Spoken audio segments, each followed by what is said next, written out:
Olemekezeka President yathu, olemekezeka Chief Justice, maulemu aperekedwa kale. Lero ndi tsiku lapadera mdziko lathu la Malawi, imene pa 21 June 2024 tikuona kulumbiritsidwa kwa amene wasankhidwa kukhala Vice President wachisikisi Malawi atasanduka democracy, koma amene wachi7 pa mndandanda wa dziko lino kuti akhale Vice President wathu. Dzina langa ndine Mzonde Mfula, ndipo ndine judge wa Criminal Division kuno ku Lilongwe. Mwachidule, malamulo athu akulu a Malawi Constitution amapereka kuti boma lathu lili nthambi zitatu. Executive, kumene kumapezeka President ndi nduna zawo. Parliament, kumene kumapezeka Speaker ndi wonse aphungu a nyumba ya malamulo. Komanso Honorable Chief Justice, amene ali mkulu wa majaji mdziko muno ndi majaji tonse. Kuphatikiza onsewa amapanga boma la Malawi. Kutereko lerolo, mwambo umenewu ndi wa boma la Malawi, koma ku nthambi iyo ya mabwalo, chifukwa kumene kumapezeka maoath kapena malumbiro.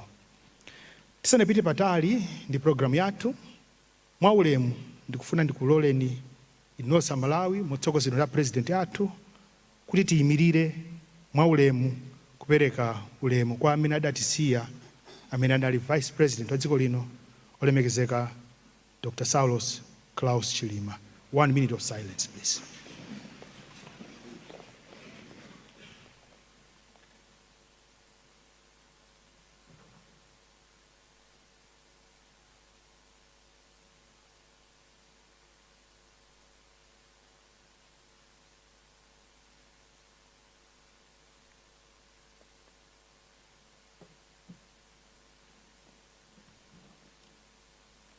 Mzimu wao uuse ndi mtendere.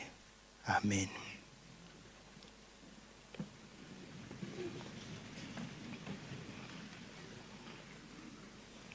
Tisanapitirire ndi programu yathu, olemekezeka President, dziko lathu la Malawi ndi la mtendere, timakhulupirira Mulungu.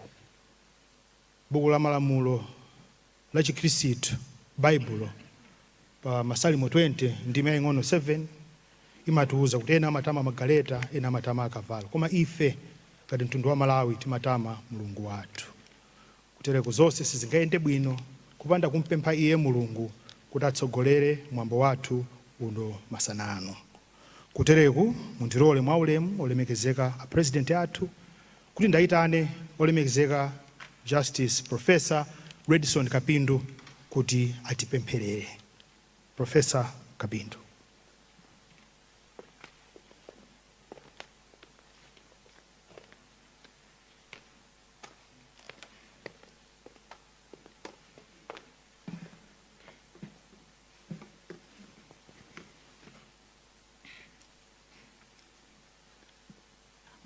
Let us bow our heads and pray.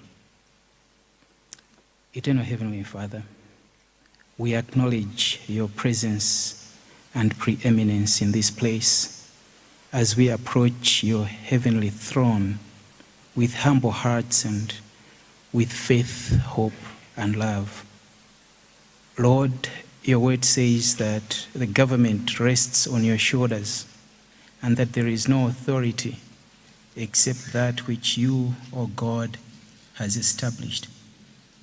This is why, as we begin this solemn and momentous ceremony, we seek your grace and your blessing. Lord, we come before you today with our hearts heavy with grief, but also filled with hope for the future. Lord, you know that we are still in a period of mourning. Only you, Lord, can fully understand the full extent of the profound sense of loss that the people of Malawi have experienced following the passing of our Vice President, the late Right Honorable Dr. Saulos Klaus Chilima. May his soul and the souls of those 8 others who died with him in that tragic plane crash rest in your perfect eternal peace. We commend the families of all those who lost their loved ones in that tragedy to you. We seek your comfort and peace that peace which surpasses all human understanding, knowing that you are our ever-present help in times of trouble. Lord, we are gathered here today to witness the swearing in of the Right Honorable the Vice President Designate, Dr. Michael Biswick Usi, as Vice President of the Republic of Malawi. Lord, we thank you for giving His Excellency the State President, Dr. Lazarus Makathi Chakwera, the guidance and wisdom to appoint Dr. Usi to this position. And we believe, dear Lord, that you have brought Dr. Usi to this position for such a time as this. Lord, we lift him up to you and we pray that your divine guidance and wisdom will be upon him. Grant him, O Lord, the knowledge and insights needed to assist the President in accordance with the law, to lead our nation with a heart of service for all and with humility. May he join and help the President in fulfilling his constitutional responsibility of being a beacon of unity that brings together and embraces diverse groups and voices and fosters reconciliation among all the people of this country. Father God, we ask that you instill in our new Vice President a deep sense of righteousness and integrity.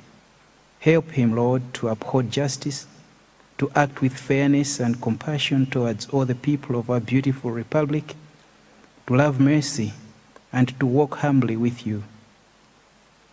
We pray that his actions will reflect your light and truth, inspiring our nation to follow the path of integrity, hard work, progress, honesty, faithfulness, and the fear of you, O God.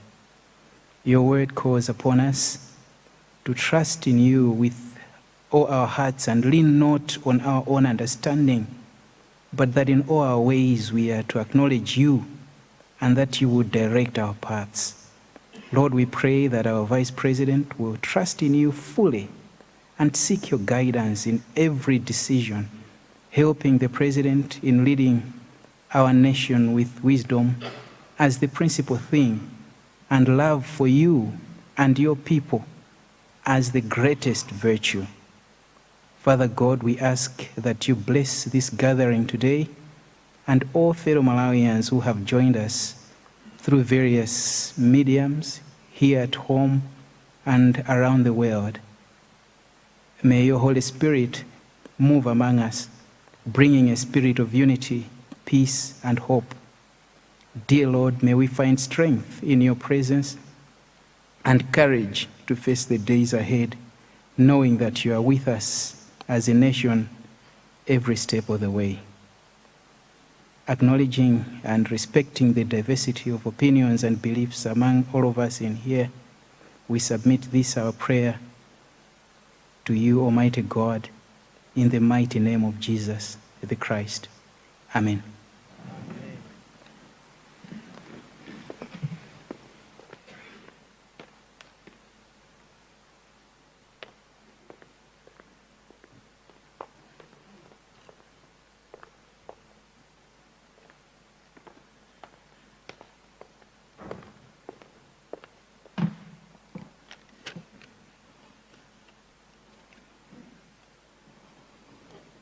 Your Excellency, Dr. Lazarus Makathi Chakwera, President of the Republic of Malawi, and all protocols observed. Presence of all three branches of government here make this a truly national event, and therefore allow me to proceed mixing the languages so that those who are following on radio and TV would not be lost through translation from English to English, but they would also understand in Chichewa. Olemekezeka a President atu, uwu ndi mwambo wa dziko lonse, ndipo nditsikhala kuphatikiza ziyankhulo Chizungu komanso Mchichewa, kuti onse abale athu amene sakanatha kufika pa nyumba ino mchipinda muno athe kutsatira zotsatirazi ngati kuti Chizungu si chilankhulo chimene iwowo angakonde kugwiritsa ntchito. Kotero, olemekezeka President, posachedwa apa ndiyitana olemekezeka kalembera wamkulu wa mabwalo mdziko lino la Malawi, Honorable Kondwani Banda, kuti aitane olemekezeka a Chief Justice Rezini Mzikamanda SC kuti pange administer malumbiro amenewa a office ya Vice President. Ndipo akalumbira ndi kusayinira mbuku la malumbiro, iwo olemekezeka a Vice President ndidzawapempha kuti adzayankhule ku mtundu wa Malawi uli pano komanso umene kuti mvetsera madera osiyanasiyana pakali pano. Olemekezeka a Vice President akayankhula ndi kuvomereza kusankhidwa kwawo, tidzapempha a Malawi Defense Force Brass Band kuti aimbe nyimbo ya mtundu wathu. Akaimba nyimbo ya mtundu wathu kudzakhala kuti mwambo wathu watha mchipinda muno. Ndipo kudzakhala kwa inu olemekezeka President ndi Madam Chakwera kutuluka mchipinda muno motsogozedwa ndi a Speaker a Nyumba ya Malamulo olemekezeka Catherine Kotani Hara MP. Pambuyo panu adzatuluke mchipinda muno ndolemekezeka a Vice President Dr. Michael Biswick Usi ndi Madam Ella Usi kutuluka mchipinda muno. Pambuyo apo adzatuluka ndi olemekezeka a Chief Justice athu olemekezeka Robert Mzikamanda SC kutsogola, pamene pambuyo pawo adzabwere wachiwiri wa majaji mdziko muno olemekezeka Justice Love Mopochikopa ndi ma justice onse akuluakulu ku Supreme Court kenako majaji aku High Court. Tikafika pamenepo ndiye kuti tidzakhala kuti mwambo wathu watha, ndipo olemekezeka onse nduna za boma ndi akuluakulu osiyana amene muli pano mudzatha kutuluka mchipinda muno. Briefly, Your Excellency, allow me to invite the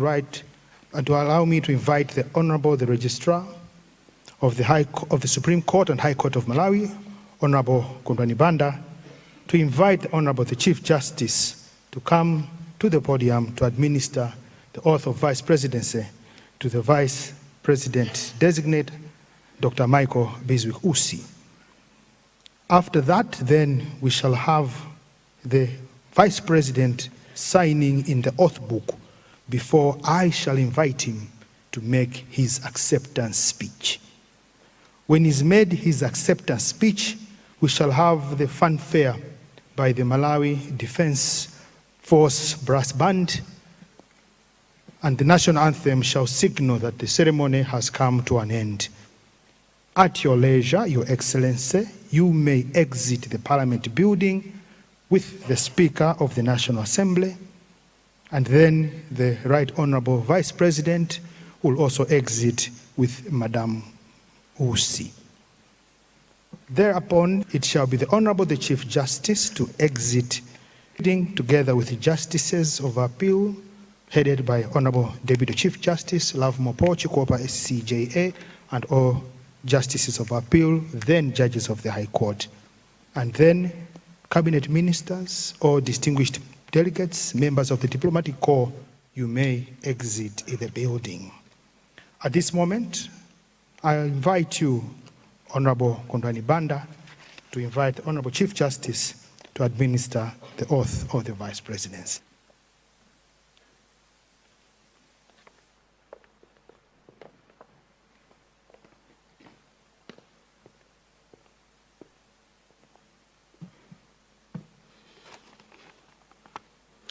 Your Excellency, Dr. Lazarus McCarthy Chakwera, President of the Republic of Malawi, Your Excellency, Madam Monica Chakwera, First Lady of the Republic of Malawi, Honorable Dr. Michael Biswick Usi, Vice President Designate of the Republic of Malawi, and Madam Ella Usi, Right Honorable Catherine Kotani Hara, Speaker of the Malawi National Assembly, Your Lordship, Justice Rezini Mzikamanda, SC, Chief Justice of the Republic of Malawi, Justices of Appeal, and all the judges of the High Court of Malawi herein present, all the Cabinet and Deputy Cabinet Ministers herein present, Mrs. Colleen Zamba, Secretary to the President and Cabinet, and all government officials herein present, Allow me, Your Excellency, Your Lordship, to stand on all the protocols observed.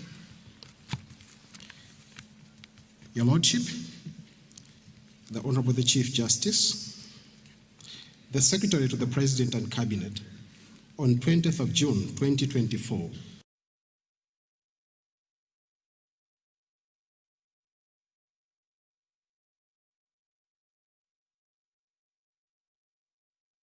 Dr. Lazarus McCarthy Chakwera, in exercise of the powers conferred on him under Section 84 of the Constitution of the Republic of Malawi, had appointed the Honorable Dr. Michael Bizwick Usi as the Vice President of the Republic of Malawi.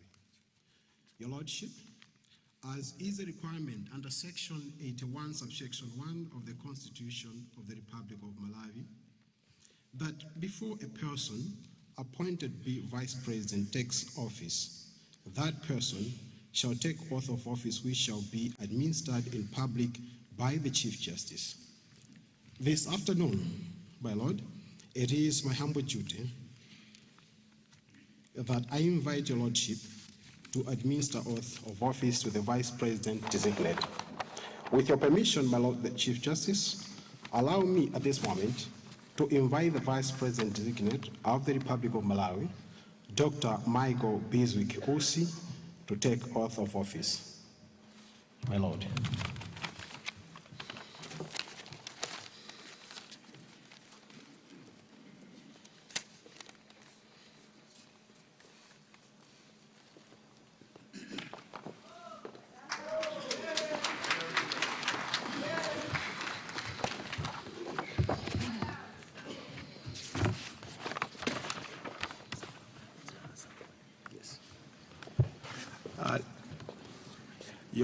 Your Honor, the Vice President designate, if you may allow me also to invite forward Madam to join you. Thank you.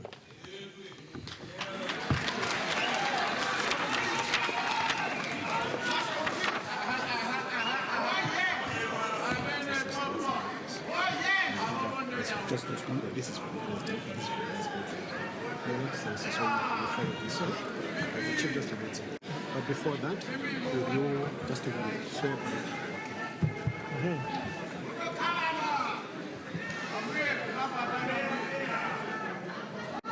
Honorable Dr. Michael Bizwick Usi, do you believe in God? Yes, I do. Do you want to swear by the Holy Bible or by the Holy Quran? The Holy Bible. You shall hold the Holy Bible in the right hand and raise it.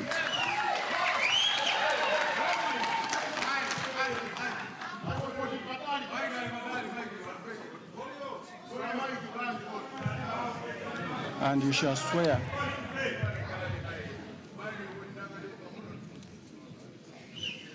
the oath of office by following me as follows.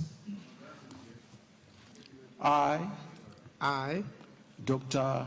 Michael Bizwick Usi, Dr. Michael Bizwick Usi, do solemnly swear that I will well and truly perform the function of the high office of Vice President of the Republic of Malawi, the function of the high office of Vice President of the Republic of Malawi, and that I will preserve and defend the Constitution, and that I will do right to all manner of people, according to law, without fear or favor, affection or ill will. So help me God.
Some key facts about the Honorable.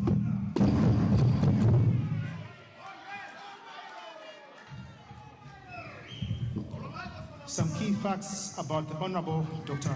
Michael Biswikusi, Vice President of the Republic.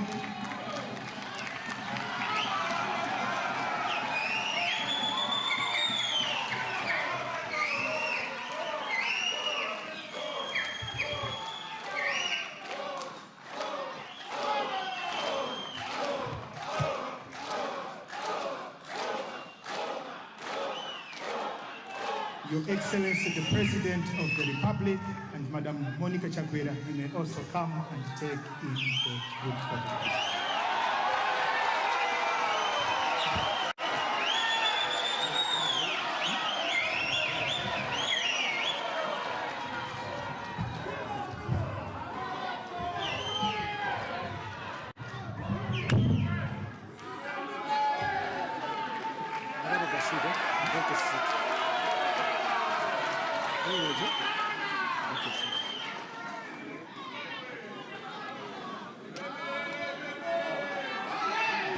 Olemekezeka Dr. Michael Usi anabadwa pa 16 December 1968 ndipo chaka chino pa 16 December akwanitsa zaka 56. Iwowa ali ndi Doctor of Philosophy imene adapeza mu 2018 ku University of Bedfordshire ku United Kingdom. Ilo linali chaka cha 2018. Asanafika pamenepo, olemekezeka Vice President athu adatenga Masters in Strategic Management mu chaka cha 2008 kuchokera ku University of Derby. Iyo inali Masters yoyamba. Komanso olemekezeka Vice President athu adatenga Masters International Development mu chaka cha 2005 from Andrews University, United States of America. Asanafike kulandira ma masters amenewa, iwo adatenga Bachelors in International Development mu chaka cha 2003 kuchokera ku University yomwe ya Andrews University ku United States of America. Kumulendo useu udayamba ndi Diploma in Clinical Medicine imene adatenga ku Malamulo College of Health Sciences chaka cha 1999.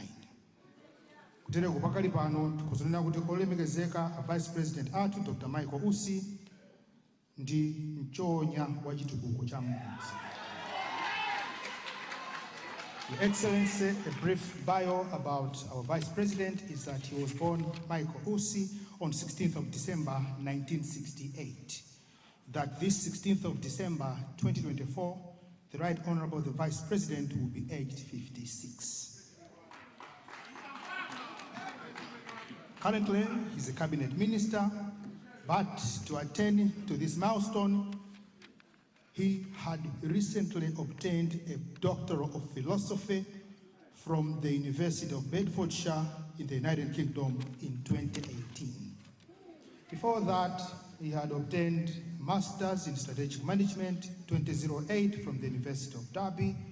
Not just one master's degree, but the first initial one was from the University of Andrews in the United States of America, being a Master in International Development. All these come to supplement a bachelor degree in International Development obtained in 2003 from the same Andrews University in the United States of America. The Right Honorable, the Vice President, commenced his journey to pursue academic accolades with a diploma in clinical medicine, which he obtained in Malamulo College of Health Sciences in 1999.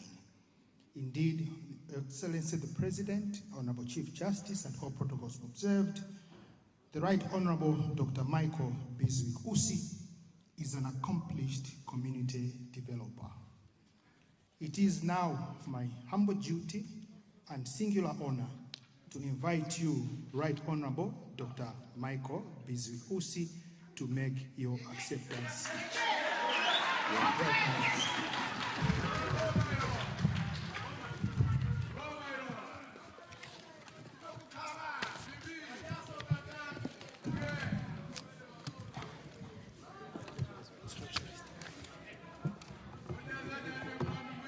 MTSOGOLERI.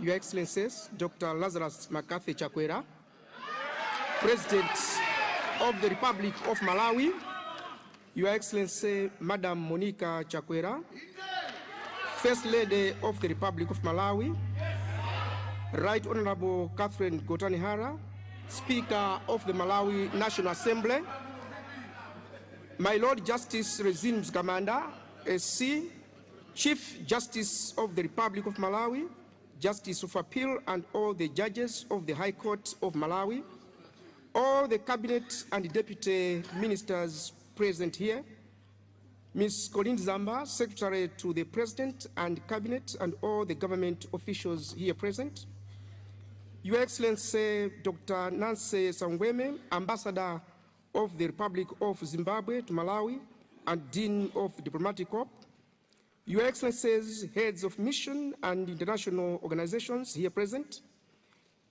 Your Majesties Inkosi Yamakosi Mbelwa 4 and Ngwenyama Inkosi Yamakosi Gomani 5, and Paramount Chief Kaduya, Your Worship Councillor Richard Banda, Mayor of the City of Lilongwe, and all the councillors here present, Honorable Alfred Gia, Member of Parliament for Lilongwe City Centre constituency, and all the members of Parliament here present, ladies and gentlemen.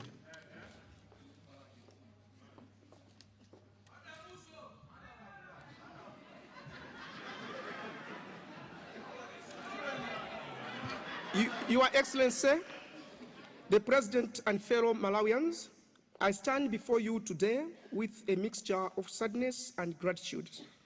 It has been less than a week since I and thousands of Malawians joined Your Excellency in this very house to pay our last respect to the Vice President, the late Right Honorable Dr. Saus Klaus Chilima, whose body was lying in state on this very floor.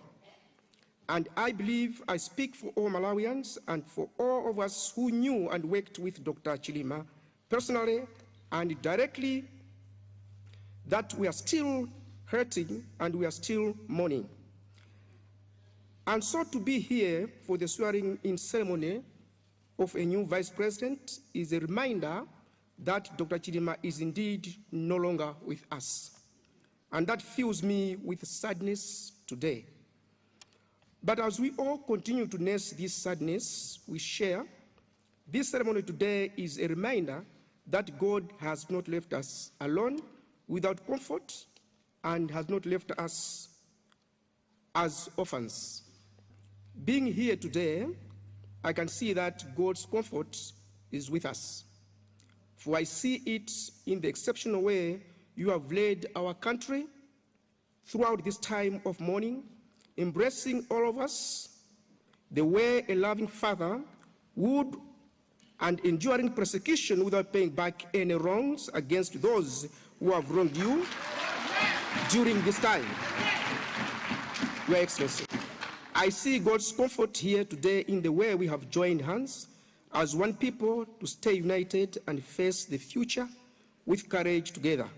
I see God's comfort here today in the way we are committing ourselves to being a government that puts the needs of Malawians first and that follows the rule of law and the decision, even when it has to do so. And I see God's comfort here today in the way he has defeated the evil intentions of those who wanted to use a tragedy that has hurt us all as a weapon to bring division among us. So even though I am sad today, I'm also comforted. I mentioned earlier that my second feeling is gratitude, and this is harder for me to put into words because I am quite overwhelmed by it. Yesterday, it pleased Your Excellency to exercise your constitutional powers in appointing me to serve as your Vice President of this beautiful republic. And with fear and trembling, I accepted the appointment. And as I stand here to take the oath of office, which I've taken as Vice President of Malawi, I am filled with gratitude. I'm grateful to late Dr. Chilima, affectionately known to us as SKC, for being the first to believe that I could be Vice President. When he chose me as his running mate and as Vice President of UTM 5 years ago, I'm also grateful to you, Mr. President, for sharing in that belief by having me as a senior member of your government from the beginning until now, and for honoring Dr. Chilima's legacy by bestowing upon me this distinct honor. And I pledge to you, Your Excellency, that even though I know that SKC's shoes are too big for me to fill, I'll work hard and do my best to ensure that we deliver on the board agenda that you have for this country. And I know that under your leadership, Your Excellency, I will thrive and succeed. Because although most Malawians may not know it, but I know that no one worked as hard to help SKC succeed as a Vice President than you. Thirdly, I'm grateful to my family for their support throughout the years in which I have fought many battles to save the poorest of the poor in our country, and I hope to do them proud as I use this position to do the same. Fourthly, I'm grateful to all Malawians for their support and words of solidarity, and I know that without them, there is no country called Malawi for me to call home and give my life to in service. Fifthly, I'm grateful to the UTM family for the support you have given me in the time I've been out, and I pledge to you that I will do my best to build our party and to uphold our shared values and restore our unity as we forge ahead to keep alive the dream of Tsogolola to Lowala. And most importantly, I am grateful to Almighty God who has embraced me with this blessing that I have no room to contain. And I will continue to look to him to give me wisdom in how best to serve Your Excellency and the Malawian people. To all Malawians of goodwill, I assure you that this government of Dr. Lazarus McCarthy Chakwera is your government. And we who are privileged to hold positions in it are your servants. And for that reason, we will take this tragedy as a teaching and sobering moment for us to do better, for us to work hard, for us to serve you more diligently. We cannot do otherwise. Because the alternative to moving forward into the brighter future we are creating is a return to a darker past we cannot accept. So as I have already taken my oath, I pledge to you that nothing but sacrificial service to our country, its citizens and its flag, for that is also the best way to honor the memory of Dr. Saus Klaus Chilima. I thank you all for listening.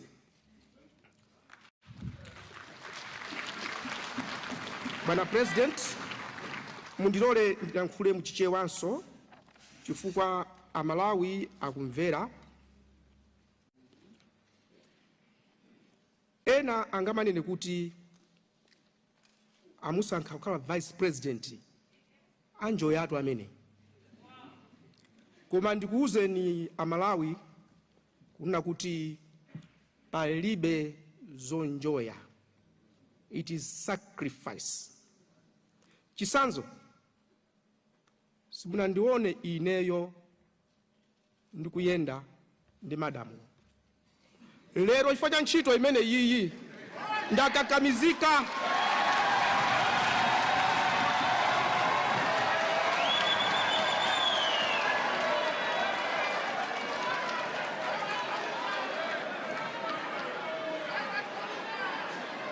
China chimene ndifuna kulankhula. Bwana President, mutandiuza kuti mwandisankha. Mwaona kuti ndisangalale mutandiuza zimene zili mkati mwa Vice President imo, ndinaona kuti munthu une nditha kuoneka chonchi, koma mkatimu ndi mtima wanga ndasanduka nkhalamba. Ndasanduka nkhalamba chifukwa chonena kuti nkhalamba maganizo ake amakhala kufunira zabwino zizukulu ndi ana ake. Imapanga sacrifice idyani iyo ili ndi njala. Ndimakonda kuthamanga zimene ndimakonda zonse kuthamanga kupita kusika ndekha zonse ndalandidwa. It means my time now will be spent thinking more about the people of Malawi, much more than myself. Ndiye amene ati anjoye pakati pa Amalawi ndi ine, ati anjoye ndi Amalawi. China chimene ndifuna kunena pano, nditapita kwaona president ndiye akundilankhula. Nakuyang'anani ndikunena kuti izi ndizitha. Chifukwa ine ndazolowera mwachisanzo Honorable Tourism Vera Kantukule. Nimatantha zina kunduza kuti pa ndife ndunatu. Chifukwa ndazolowera kucheza momasuka, koma pakali panopa ndiye ndikhale ndi ulemu wonse wa Vice President.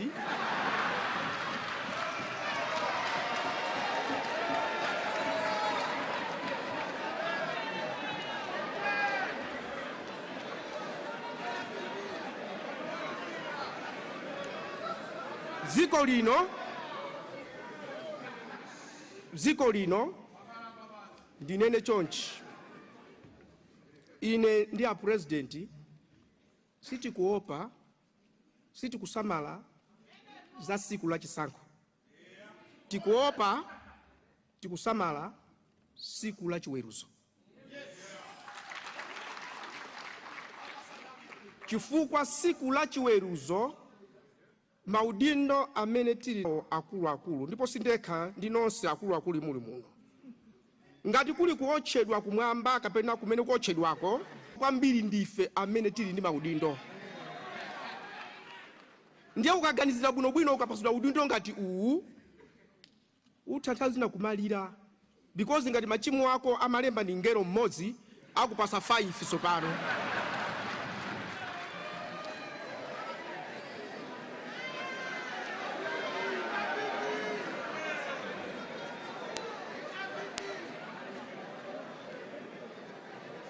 Ndikucheza ndi a president Zulo. Nditaka musemo manena kuti Mulungu ndiopsa kwambiri. Andi kumampasa ulemu chinkhalo sakufuna. Zoti lero Dr. Chilima sakhalapo, palibe amene amadziwa. Siku la lero ndali ndi maplani anga. Ndiye ndimalankhula kunena kuti chimene chinapangisa iwo kundisankha kukhala Vice President. Anthu ambiri analongolola. Mungamutenge manganya inu? Koma iwowo Mulungu ananong'oneza ufune usafune mtenge amene. Leronso Amalawi anakakamizidwa mufune musafune mtenge ni Chakwera. Leronso achakwera Mulungu anong'oneza mtenge ni Michael Usi. Ndiye si chinthu choti ndizinyada koma kuopa. Amalawi Malawi munomo ambiri akuvutika. Chofunika ifeyo ndi kusintha Malawi wawo kuchokera nyumba mwawomo. Ndi manena kuti Malawi wa munthu si kunja kwa nyumba koma zimene zimachitika nyumba. Blanket limene kufunda nyumbamo ndi Malawi wako amene. Chakudya chimene kudya nyumbamo ndi Malawi wako amene. Your life in your house, that is the definition of your Malawi. A President Zulo kukanakhala kuti sakunduza kuti ndine Vice President, bwezi ndikuti akamalizatu afuna ndichose ntchito awa. Chifukwa kunali kulankhula kunena kuti no, the man asintha. Akundilankhula level ina yake. Ndimene ndikuti munandisandutsa nkhalamba Zulo.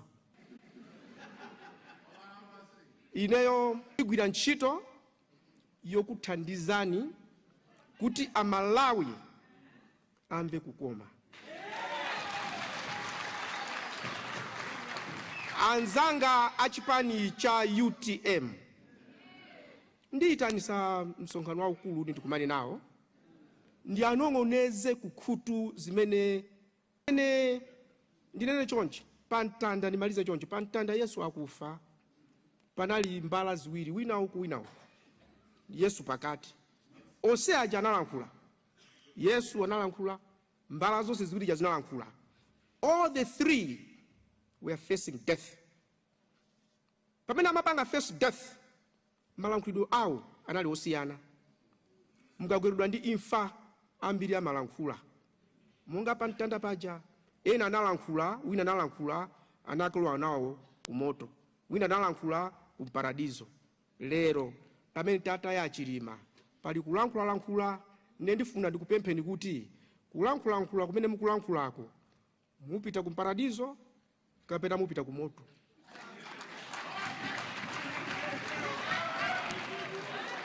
Tilankhule tikuziwa kuti Mulungu is in control. And I want to thank the Roman Catholic Church. Alemba kalata yondithokoza yondiyamikira yondifunira mafuno abwino. Inkosi yamakosi Gomani 4. Andifuniranso mafuno abwino. Anthu ambiri andifunira mafuno abwino. Ndikamagwira ntchito abale anga sikuti ndifuna ndipange outshine achakwera. Tazina mayambisa ndino amene mwamuona afuna kushinireni tu ayi zimenezo iyayi. Ndikugwira ntchito as an extension ya achakwera. Ndakamba kaletu pokaotchedwa inu moto waung'ono ili ndi achakwera moto waukulu. Ndiye ndikupempheni kuti mundimvesese ine as vice president kunena kuti poti ndikuziwa kuti ngati sindigwira ntchito bwino with sincerity kwa achakwera ndikaotchedwa. So I wouldn't want anybody ogwira ntchito mboma andichenjeneke ntchito kuti ndisakalowe kumwamba. Mawu sindiyatanthauzira ndangonena kuti musandichenjeneke. I want to deliver. Bwana President, ndikufunirani moyo wabwino. Kabineti dziko lonse la Malawi tiyeni tigwirizane. Pamene tikusemphana, the Bible says, come now, let us reason together. Tibwere pamozi, tilankhulane, tikondane. It shall be well. God bless you all.